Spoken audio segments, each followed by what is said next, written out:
Assalamualaikum warahmatullahi wabarakatuh.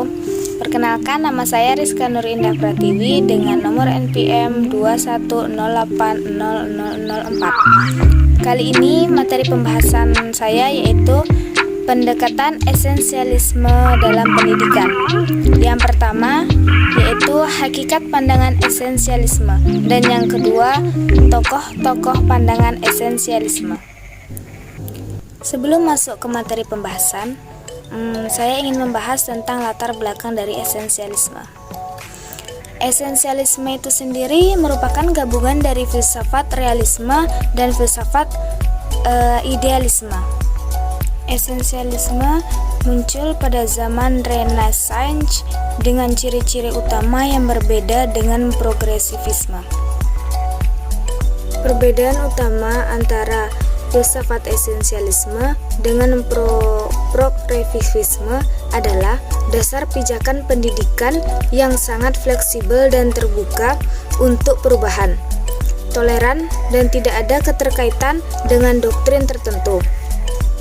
Esensialisme memandang bahwa pendidikan harus berpijak pada nilai-nilai universal yang telah teruji. Esensialisme pertama-tama muncul dan merupakan reaksi terhadap simbolisme mutlak dan dogmatis abad pertengahan. Pada tahun 1938, Begli sebagai pelopor, mereka membentuk suatu lembaga yang disebut dengan The Essentialist Committee for the Advancement of American Education. Baiklah, langsung saja masuk ke materi yang pertama, yaitu hakikat esensialisme.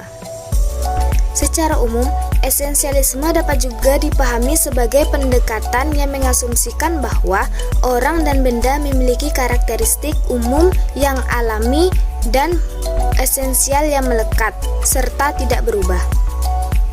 Suatu esensi mencirikan substansi yang permanen, tidak dapat diubah dan abadi atau suatu bentuk.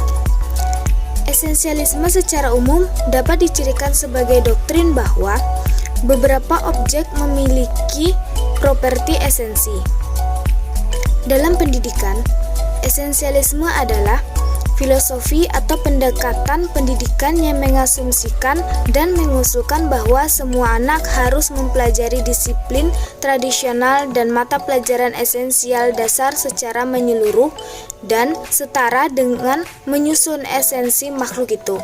Dengan kata lain, entitas atau makhluk memiliki esensi yang mendasari dan tidak berubah. Hal ini diperlukan untuk identitas dan fungsinya. Esensi pendidikan dalam perspektif kajian filosofis berarti mendasar dan menyeluruh dan transendental. Esensi pendidikan dalam kajian perspektif filosofis berarti mendasar, menyeluruh, dan transendental. Setiap individu dididik untuk memiliki karakter. Mari kita lanjut ke pembahasan yang kedua, yaitu tokoh-tokoh pandangan esensialisme. Beberapa tokoh aliran esensialisme yang memiliki pandangan terhadap pendidikan adalah sebagai berikut.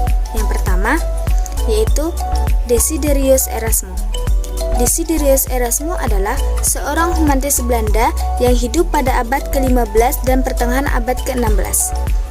Desiderius Erasmus berusaha agar kurikulum di sekolah bersifat humanistis dan bersifat internasional, sehingga dapat diikuti oleh kaum tengah dan aristokrat.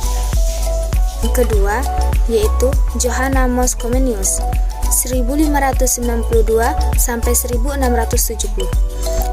Johann Amos adalah tokoh Renaissance pertama yang berusaha mensistematikan proses pengajaran. Ia memiliki pandangan realis yang dogmatis. Dunia ini menurutnya dinamis. Oleh karena itu, tugas kewajiban pendidikan adalah membentuk anak sesuai dengan kehendak Tuhan. Yang ketiga, yaitu Johann Locke, 1632 sampai 1704. Ia adalah tokoh dari Inggris yang berpendapat bahwa pendidikan harus selalu dekat dengan situasi dan kondisi. Memiliki sekolah kerja untuk anak-anak miskin. Yang keempat, Johann Hendrik Pestalozzi 1746 sampai 1827. Johann berpandangan bahwa sifat-sifat alam itu tercermin pada manusia sehingga terdapat kemampuan-kemampuan yang wajar pada diri manusia tersebut. Yang kelima yaitu Johann Friedrich Froebel 1782 sampai 1852. Johann berpandangan bahwa manusia adalah makhluk ciptaan Tuhan sebagai bagian dari alam ini. Maka manusia harus tunduk dan mengikuti ketentuan dan hukum-hukum alam. Contohnya, anak adalah makhluk yang ekspresif dan kreatif.